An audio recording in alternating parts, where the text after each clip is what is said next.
Lecture du livre du prophète Isaïe. Mon serviteur réussira, dit le Seigneur. Il montera, il s'élèvera, il sera exalté. La multitude avait été consternée en le voyant, car il était si défiguré qu'il ne ressemblait plus à un homme. Il n'avait plus l'apparence d'un fils d'homme. Il étonnera de même une multitude de nations. Devant lui, les rois resteront bouche bée, car ils verront ce que, jamais, on ne leur avait dit. Ils découvriront ce dont ils n'avaient jamais entendu parler.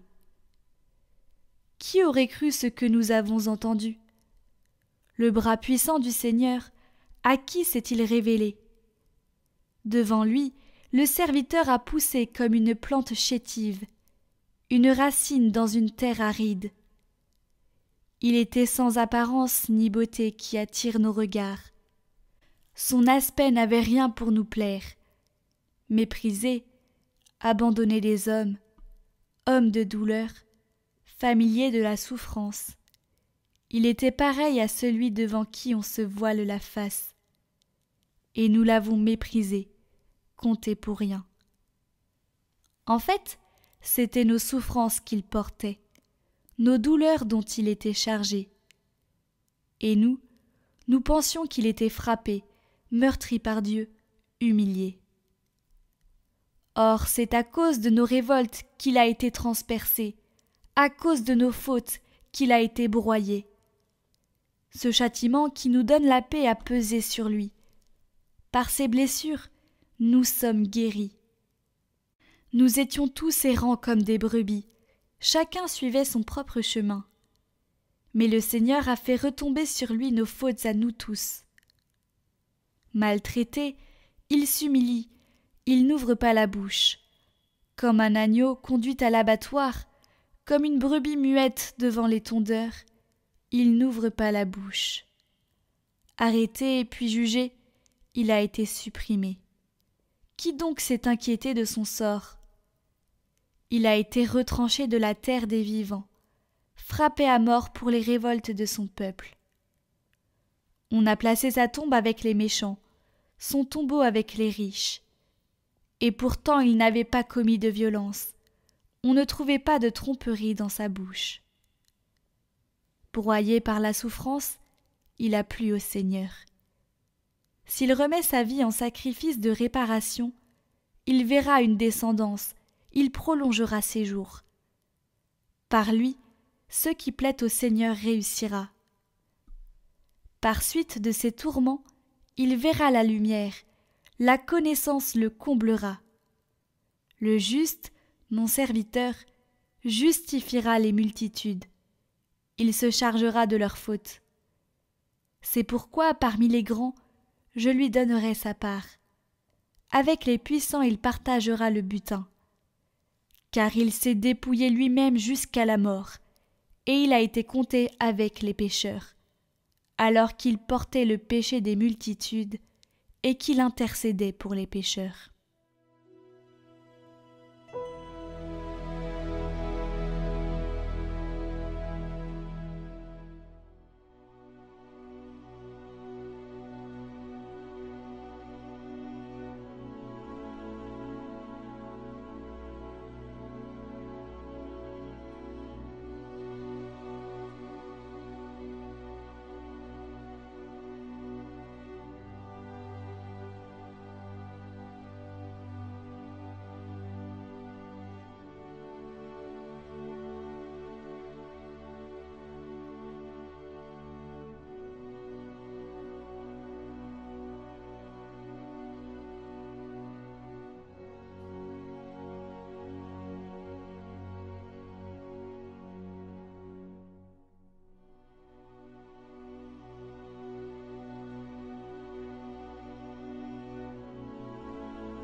Lecture de la lettre aux Hébreux.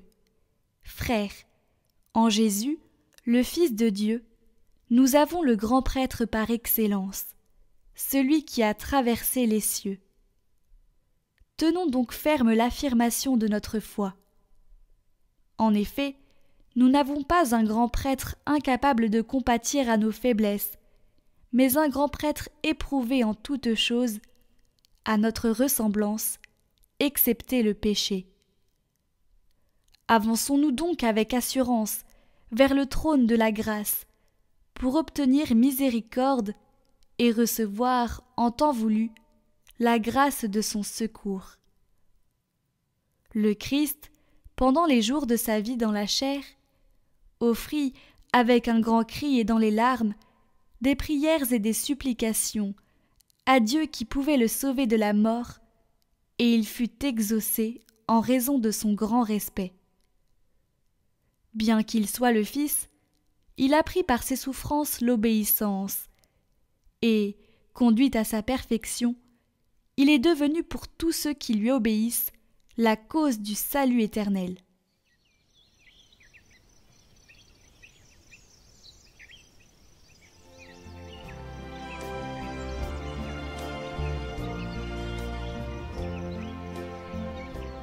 La passion de notre Seigneur Jésus-Christ selon saint Jean.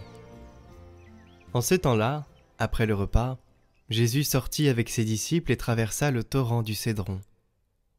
Il y avait là un jardin dans lequel il entra avec ses disciples. Judas, qui le livrait, connaissait l'endroit, lui aussi, car Jésus et ses disciples s'y étaient souvent réunis. Judas, avec un détachement de soldats, ainsi que des gardes envoyés par les grands prêtres et les pharisiens, arrivent à cet endroit. Ils avaient des lanternes, des torches et des armes. Alors Jésus, sachant tout ce qui allait lui arriver, s'avança et leur dit : « Qui cherchez-vous ? » Ils lui répondirent : « Jésus, le Nazaréen. » Il leur dit : « C'est moi, je le suis. » Judas, qui le livrait, se tenait avec eux. Quand Jésus leur répondit : « C'est moi, je le suis. » Ils reculèrent et ils tombèrent à terre. Il leur demanda de nouveau : « Qui cherchez-vous ? » Ils dirent : « Jésus, le Nazaréen. » Jésus répondit : « Je vous l'ai dit, c'est moi, je le suis. Si c'est bien moi que vous cherchez, ceux-là, laissez-les partir. » Ainsi s'accomplissait la parole qu'il avait dite : « Je n'ai perdu aucun de ceux que tu m'as donnés. » Or, Simon-Pierre avait une épée. Il la tira, frappa le serviteur du grand prêtre et lui coupa l'oreille droite. Le nom de ce serviteur était Malchus. Jésus dit à Pierre : « Remets ton épée au fourreau. La coupe que m'a donnée le Père, vais-je refuser de la boire ? » Alors la troupe, le commandant et les gardes juifs se saisirent de Jésus et le ligotèrent. Ils l'emmenèrent d'abord chez Anne, beau-père de Caïphe, qui était grand prêtre cette année-là. Caïphe était celui qui avait donné aux Juifs ce conseil : « Il vaut mieux qu'un seul homme meure pour le peuple. » Or Simon-Pierre, ainsi qu'un autre disciple, suivait Jésus. Comme ce disciple était connu du grand prêtre, il entra avec Jésus dans le palais du grand prêtre. Pierre se tenait près de la porte, dehors. Alors l'autre disciple, celui qui était connu du grand prêtre, sortit, dit un mot à la servante, qui gardait la porte, et fit entrer Pierre. Cette jeune servante dit alors à Pierre : « N'es-tu pas, toi aussi, l'un des disciples de cet homme ? » Il répondit : « Non, je ne le suis pas. » Les serviteurs et les gardes se tenaient là. Comme il faisait froid, ils avaient fait un feu de braise pour se réchauffer. Pierre était avec eux, en train de se chauffer. Le grand prêtre interrogea Jésus sur ses disciples et sur son enseignement. Jésus lui répondit : « Moi, j'ai parlé au monde ouvertement. J'ai toujours enseigné à la synagogue et dans le temple, là où tous les Juifs se réunissent, et je n'ai jamais parlé en cachette. Pourquoi m'interroges-tu? Ce que je leur ai dit, demande-le à ceux qui m'ont entendu. Eux savent ce que j'ai dit. » À ces mots, l'un des gardes qui était à côté de Jésus lui donna une gifle en disant : « C'est ainsi que tu réponds au grand prêtre ?» Jésus lui répliqua : « Si j'ai mal parlé, montre ce que j'ai dit de mal. Mais si j'ai bien parlé, pourquoi me frappes-tu ? » Anne l'envoya toujours ligoter au grand prêtre Caïphe. Simon-Pierre était donc en train de se chauffer. On lui dit : « N'es-tu pas, toi aussi, l'un de ses disciples ?» Pierre le nia et dit : « Non, je ne le suis pas. » Un des serviteurs du grand prêtre, parent de celui à qui Pierre avait coupé l'oreille, insista : « Est-ce que moi, je ne t'ai pas vu dans le jardin avec lui ?» Encore une fois, Pierre le nia, et aussitôt un coq chanta. Alors on emmène Jésus de chez Caïphe au prétoire. C'était le matin. Ceux qui l'avaient amené n'entrèrent pas dans le prétoire, pour éviter une souillure et pouvoir manger l'agneau pascal. Pilate sortit donc à leur rencontre et demanda : « Quelle accusation portez-vous contre cet homme ?» Ils lui répondirent : « S'il n'était pas un malfaiteur, nous ne t'aurions pas livré cet homme. » Pilate leur dit : « Prenez-le vous-même et jugez-le suivant votre loi. » Les Juifs lui dirent : Ainsi s'accomplissait la parole que Jésus avait dite pour signifier de quel genre de mort il allait mourir. Alors Pilate rentra dans le prétoire. Il appela Jésus et lui dit : « Es-tu le roi des Juifs ?» Jésus lui demanda : Dis-tu cela de toi-même, ou bien d'autres te l'ont dit à mon sujet ? Pilate répondit : Est-ce que je suis juif, moi ? Ta nation et les grands prêtres t'ont livré à moi. Qu'as-tu donc fait ? Jésus déclara : Ma royauté n'est pas de ce monde. Si ma royauté était de ce monde, j'aurais des gardes qui se seraient battus pour que je ne sois pas livré aux Juifs. En fait, ma royauté n'est pas d'ici. Pilate lui dit : Alors, tu es roi ? Jésus répondit : C'est toi-même qui dis que je suis roi. Moi, je suis né, je suis venu dans le monde pour ceci. Rendre témoignage à la vérité. Quiconque appartient à la vérité, écoute ma voix. Pilate lui dit : Qu'est-ce que la vérité ? Ayant dit cela, il sortit de nouveau à la rencontre des Juifs, et il leur déclara : Moi, je ne trouve en lui aucun motif de condamnation. Mais chez vous, c'est la coutume que je vous relâche quelqu'un pour la Pâque. Voulez-vous donc que je vous relâche le roi des Juifs ? Alors ils répliquèrent en criant : Pas lui, mais Barabbas. Or ce Barabbas était un maudit. Alors Pilate fit saisir Jésus pour qu'il soit flagellé. Les soldats tressèrent avec des épines une couronne qu'ils lui posèrent sur la tête. Puis ils le revêtirent d'un manteau pourpre. Ils s'avançaient vers lui et ils disaient : Salut à toi, roi des Juifs. Et ils le giflaient.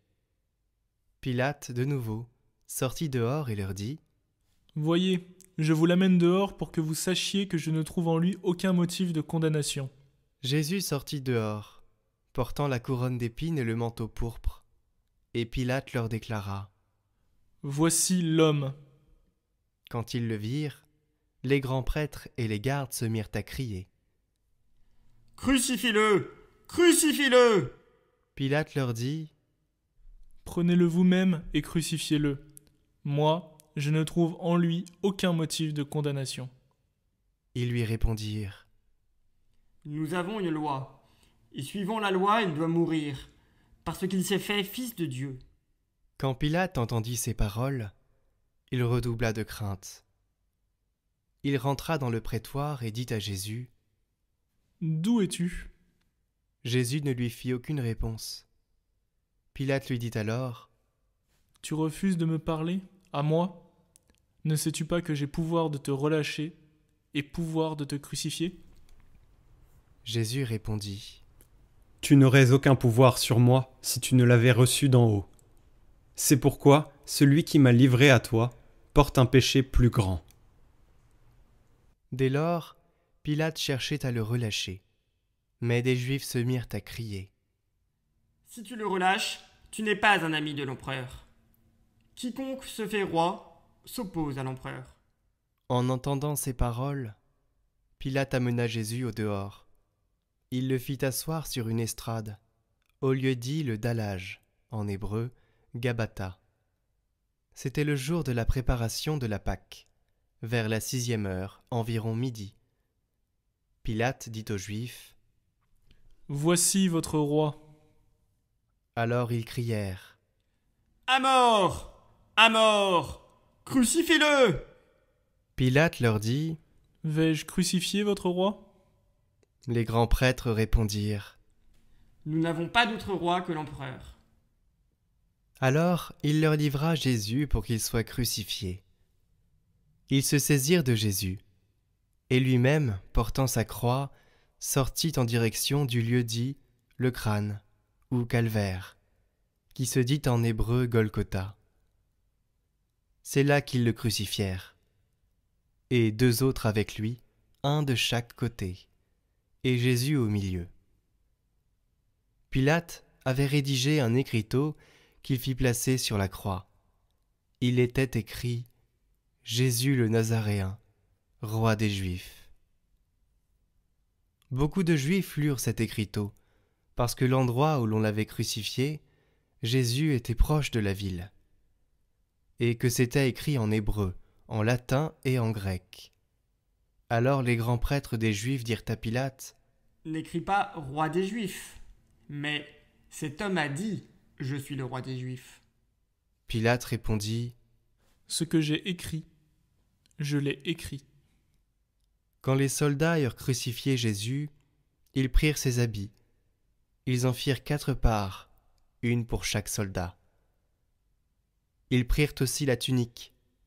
C'était une tunique sans couture, tissée toute d'une pièce, de haut en bas. Alors ils se dirent entre eux : « Ne la déchirons pas. Désignons par le sort celui qui l'aura. » Ainsi s'accomplissait la parole de l'Écriture : ils se sont partagés mes habits. Ils ont tiré au sort mon vêtement. C'est bien ce que firent les soldats.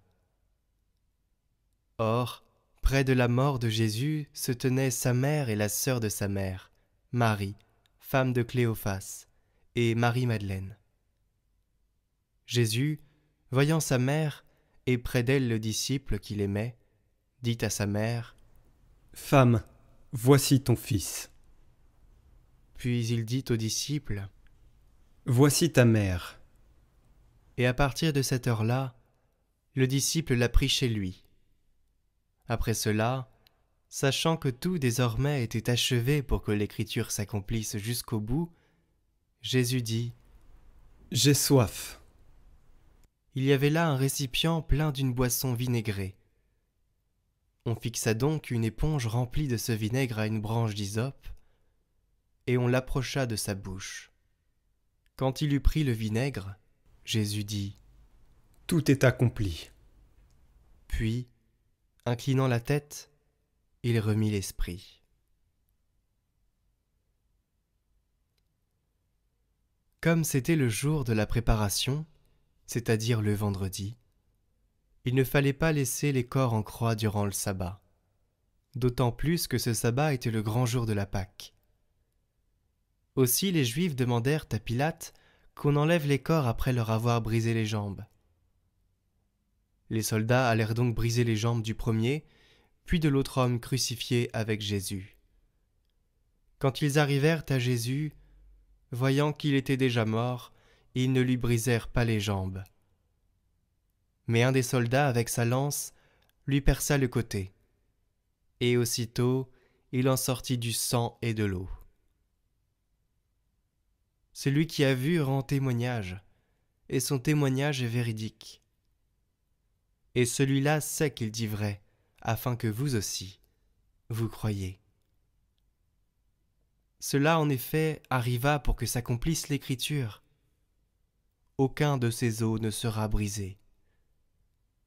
Un autre passage de l'Écriture dit encore « Ils lèveront les yeux vers celui qu'ils ont transpercé. » Après cela, Joseph d'Arimathie, qui était disciple de Jésus, mais en secret par crainte des Juifs, demanda à Pilate de pouvoir enlever le corps de Jésus. Et Pilate le permit. Joseph vint donc enlever le corps de Jésus.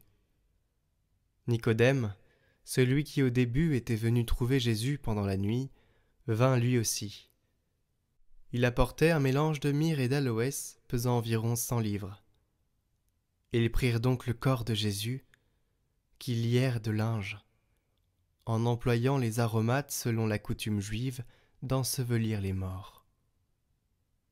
À l'endroit où Jésus avait été crucifié, il y avait un jardin, et dans ce jardin, un tombeau neuf dans lequel on n'avait encore déposé personne. À cause de la préparation de la Pâque juive, et comme ce tombeau était proche, c'est là qu'ils déposèrent Jésus.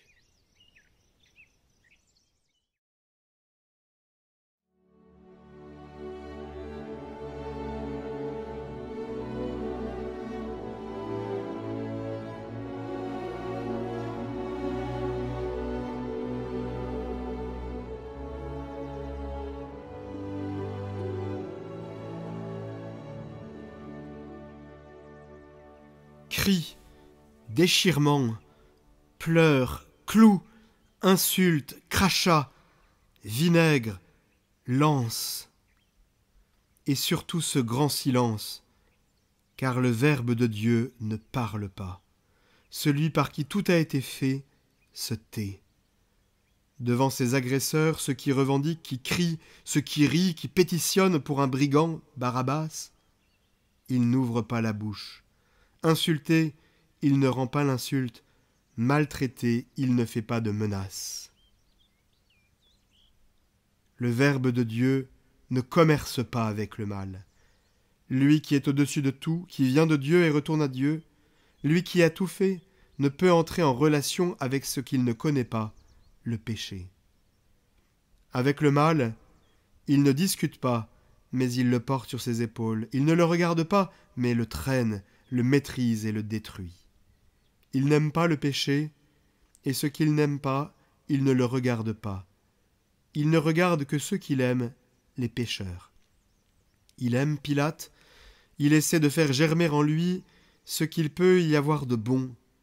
Mais le désir de pouvoir, la pression de la foule, rend aveugle le gouverneur qui ne peut reconnaître que la vérité est en face de lui. « Qu'est-ce que la vérité ?» s'exclama-t-il. Jésus va mourir, certes, il le sait. En se taisant, il est exemplaire. Il meurt dignement, ses dispositions intérieures rendent sa mort éclatante aux yeux du monde. Il nous montre quel chemin suivre pour mourir, une acceptation, non pas une résignation. Dans sa passion, le Verbe de Dieu nous apprend à mourir en silence. Silence seulement, donc ? Non, car le Seigneur nous aime et veut nous aimer jusqu'à la fin. C'est sa façon à lui de nous aimer. Il parle et cela est. Ainsi le Verbe de Dieu sur la croix va se mettre à parler. Du haut de la chair de la croix, le Verbe de Dieu prêche. Il crée et par lui tout est encore fait. Il attendit d'être sur la chair de la croix pour nous livrer son dernier testament. Hier, il nous laissait le mémorial de la charité. Aujourd'hui, il nous donne les moyens de la vivre. Dans l'évangile de Saint Jean, 4 paroles du Christ vont nous être livrées. Voici ta mère, voici ton fils. J'ai soif. Tout est accompli. Voici ta mère. Elle est debout près de la croix. Par son obéissance filiale, la Vierge Marie réalise le parcours de ceux qui veulent suivre le Christ. Elle est un modèle. Par le don qu'elle fait au Père de son Fils, elle accomplit sa vie de fille de Dieu. C'était sa mission particulière à elle. En devenant mère du Fils, elle devenait fille de Dieu. Aujourd'hui debout, Marie offre son Fils au Père, dans cette même offrande que le Fils fait de lui-même. Tout converge vers la croix et s'oriente vers le Père. Ainsi, pour la Vierge des douleurs, sa vie filiale s'accomplit aujourd'hui, au pied de la croix. Sa maternité maintenant est autre, elle devient la mère de ceux qui suivent Jésus jusqu'au Golgotha, au pied de la croix. Voici ton Fils. Privilège du disciple bien-aimé, non. Mais chemin de ceux qui portent leur croix et veulent la configurer à celle de Jésus-Christ. Il appartient maintenant à la mère, à l'Église, d'éduquer ses enfants, de les ouvrir à la vie par les sacrements qui jaillissent de son cœur, de son Fils, et de tout mettre en œuvre pour que nous devions tous des fils de Dieu. Et fils de Dieu, nous le sommes aujourd'hui par la croix. Tout est accompli. Le Fils nous donne aussi sa soif pour le salut du monde. J'ai soif. Car oui, frères et sœurs, cette soif du Christ est toujours actuelle, elle est même nôtre. Tout est accompli, tout est en place pour que nous puissions devenir des enfants de Dieu par celui par qui tout a été fait. Jésus nous demande de poser un acte de foi. Jésus a soif du salut du monde, mais il ne peut avoir soif à ma place. Ici, dans les ténèbres de nos vies, dans toutes ces croix que nous avons à porter, aujourd'hui, nous pouvons offrir au Seigneur, qui veut nous en décharger, et il ouvre ses bras pour toutes les embrasser. Curieuse soif. Les croix ont souvent un goût de fiel, car elles sont le fruit de mon péché et du mal qui se déploie sur la terre, et dont je ne suis pas toujours responsable. Mais il veut les porter gratuitement, afin que nous goûtions au lait et au miel. Puissent nos croix se configurer à celles de Jésus. Avons-nous soif de cela?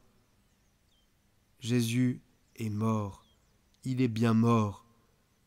Il meurt en ouvrant sa bouche créatrice. Il meurt en ouvrant ses bras. Il meurt en ouvrant son cœur. Il meurt car il veut nous redonner la vie. Alors, âme blessée, chers amis de Catoglade, pleurons, oui, pleurons sur nos péchés, disons notre douleur, mais courons, hâtons-nous, où ça me direz-vous? Au Golgotha, prenons les ailes de la foi, allons vite, où donc me direz-vous? À la colline de la croix, là est notre salut.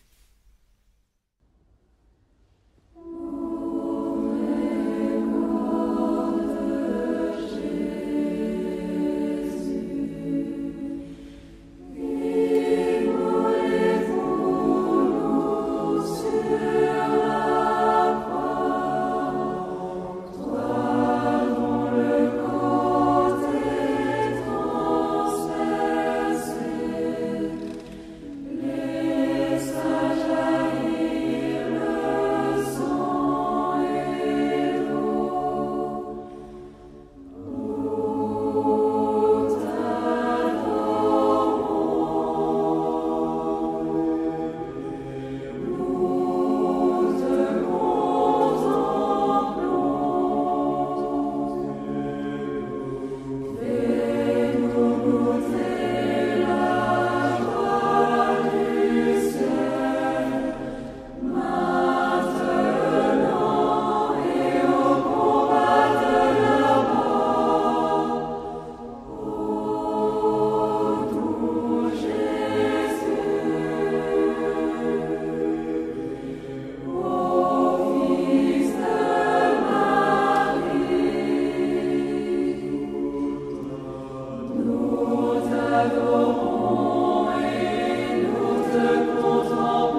notre parcours de carême chaque jour, proposé par Radio Maria et Catoglade.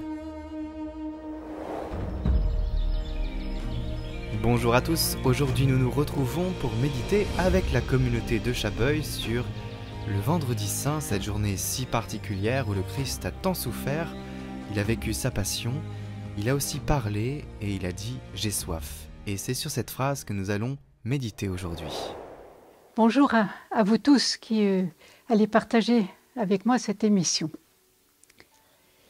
En ce jour, nous célébrons la mort de Jésus sur la croix. Aussi, je vous propose de laisser résonner dans notre cœur cette parole qu'il a prononcée sur la croix, « J'ai soif ». Sur l'invitation de saint Ignace, dans sa méthode de contempler les scènes de l'Évangile, je vous invite à vous représenter par l'imagination le calvaire, où Jésus est pendu sur la croix, et à vous y rendre présent. À vous approcher de lui, à côté de la Vierge Marie et de Saint Jean, qui a recueilli cette parole pour nous la transmettre. Nous savons que tout ce que Jésus a vécu, a fait, a dit, il y a 2000 ans, il le faisait non seulement pour ses apôtres et pour les Juifs qui l'entouraient, mais aussi pour nous tous, après, qui allions vivre après, et donc pour moi aujourd'hui. Entrons donc dans la scène, regardons celui qui est exsangue après tous les tourments dont il a été l'objet, mais dont le regard si doux a touché le bon larron. Et laissons résonner en nous cette expression de sa souffrance, « J'ai soif ». Bien sûr, par ces mots, Jésus exprime un besoin lancinant de se désaltérer. Il paraît que c'est une des plus cruelles souffrances de la crucifixion que celle d'une soif terrible ressentie par les condamnés. Mais c'est surtout une autre soif qui le tenaille. Celle de son cœur qui nous aime d'un amour infini, sans aucune limite, et qui a soif d'être aimé en retour. C'est comme s'il nous disait « Voyez jusqu'où je vous ai aimé. J'ai pris sur moi tous vos péchés. Je les ai expiés à votre place pour que vous puissiez retrouver votre dignité d'enfant de Dieu et que vous puissiez partager avec moi la gloire de votre Père du ciel éternellement. C'est d'un amour éternel que je vous ai aimé, et je n'ai d'autre soif que celle de vous savoir tous sauvés, tous sans aucune exception. » Cette soif de Jésus fait pendant à une autre parole que le premier homme a entendue, peu après avoir mangé du fruit défendu. « Adam, où es-tu » Déjà dans le jardin d'Éden, Dieu partait à la recherche de l'homme. Mais ici, sur le Golgotha, il renouvelle son appel. Et c'est un désir encore plus pressant que le premier. Il n'a jamais cessé de nous poursuivre, d'aller à la rencontre des hommes. Cette soif, le cœur de Jésus l'a réitérée à sainte Marguerite Marie à Paray-le-Monial lorsqu'il lui a dit « Voici ce cœur qui a tant aimé les hommes qu'il n'a rien épargné jusqu'à s'épuiser, jusqu'à se consumer pour leur témoigner son amour. Et pour reconnaissance, je ne reçois de la plupart que des ingratitudes. » Le Fils de Dieu vient à nous comme un mendiant. Il mendie notre amour. Divo Barsotti a pu dire à ce sujet « La chose la plus grande dans l'amour de Dieu n'est pas le fait qu'il nous aime, mais le fait qu'il nous demande notre amour, comme s'il ne pouvait se passer de ce que nous pouvons lui donner. » Cette soif nous interpelle, car nous aussi nous avons soif. Nous avons soif d'aimer et d'être aimés. Soif qu'aucune créature ne peut désaltérer. Tu nous as fait pour toi, Seigneur, et notre cœur est sans repos tant qu'il ne demeure en toi, disait saint Augustin.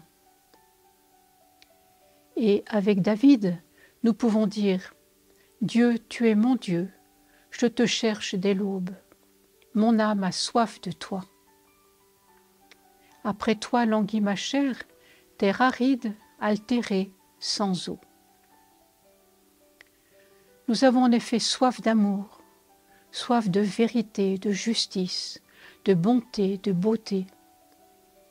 Nous avons soif de cette eau vive que Jésus proposait à la Samaritaine. Cette soif est inscrite dans le cœur de l'homme parce qu'il a été créé par Dieu et pour Dieu qui ne cesse de l'attirer à lui. En lui seul, l'homme trouvera la vérité et le bonheur qu'il cherche sans arrêt. C'est là le sens de sa vie. Au pied de la croix, la Vierge Marie a entendu l'exclamation de son divin Fils. Et avec quel amour et avec quelle adhésion à la volonté du Père, son cœur si pur et si ardent de mère aura-t-il répondu. Demandons-lui la grâce d'y répondre à notre tour avec une grande générosité. Rejetant ce qui dans notre vie lui fait obstacle et désirant fermement lui plaire désormais en toutes choses. Disons-lui aussi notre volonté de partager sa soif du salut des pécheurs, en cherchant à communiquer autour de nous et à tant d'hommes qui l'ignorent encore, la bonne nouvelle du salut que le Christ est venu opérer par sa passion et par sa résurrection. Il a besoin de chacun de nous pour répandre dans les cœurs l'eau vive qui jaillira de son cœur transpercé par la lance.